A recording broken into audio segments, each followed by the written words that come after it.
Good afternoon. Again, here we are, backyard, day whatever, COVID-19. So let's get to practicing, right? All right, so today's lesson we're going to talk about alignment, also known as aim.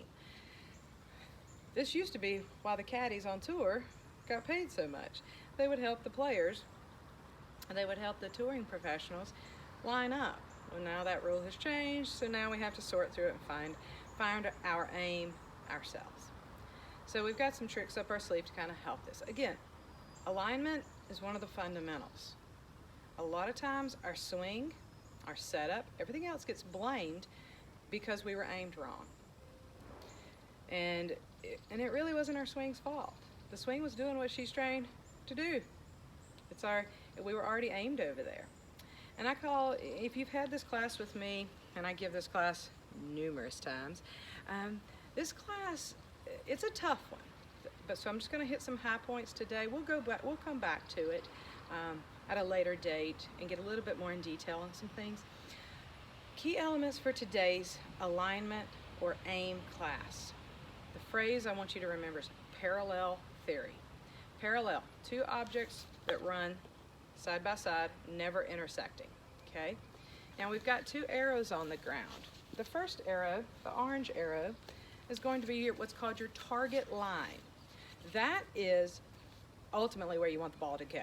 It's where your club is going to be faced, and you're trying really hard to ensure you end up somewhere near this in the line of this orange arrow. Now you also see this red arrow directly beside me, facing parallel to where the orange arrow is faced. The red arrow is called our body line.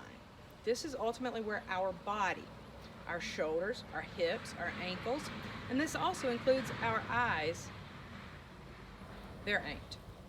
They're not on the same location as this is where it gets challenging because they're not on the same location as the orange arrow, the target arrow. So again, you have two lines, target line, body line. So when you set up, for my right-handers, you are on purpose setting up left of your target. Right-handers, you are on purpose in your mind, your body is setting up left of your target. Now, as a lefty, I'm on purpose going to be set up right of my target. My body will be.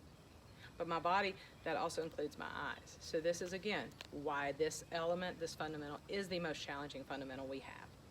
So as you set up, one of the best ways to ensure you achieve proper alignment is you get behind the ball, you try and find your target line, i.e. orange line.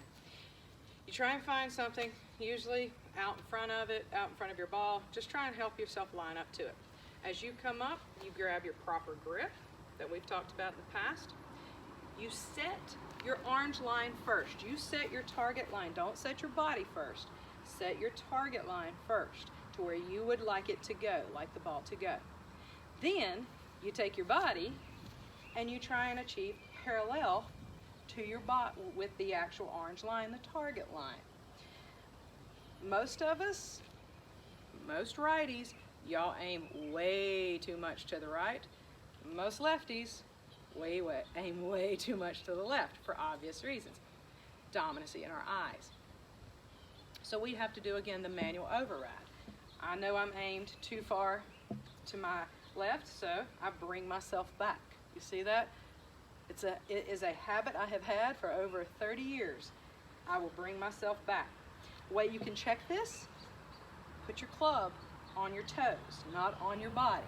Put it on your toes. That's a fixed point. And make sure that fixed point, that coming off both toes, is going parallel to your target line. Parallel to your target line. And then that old saying of swing down the line, what they're talking about is swinging down your target line. They're not talking, we ultimately know you're going to swing around your body. Sooner or later, we're going to swing back to our body. Our arms will not fall off, I promise. I will put money on that one. But we want to make sure for that small element, that small moment in time, near the golf ball, we're swinging what's called down the line, which is down that target line. Hopefully this will help with some elements of keeping your club face square with proper grip, and then making sure the ball flight it ends up close to your target. Again, try not to blame your swing sometimes when it could have been you were set up for failure ever before you pulled the trigger. I will catch y'all next time, hopefully on the lesson tee and not in my backyard. And y'all take care.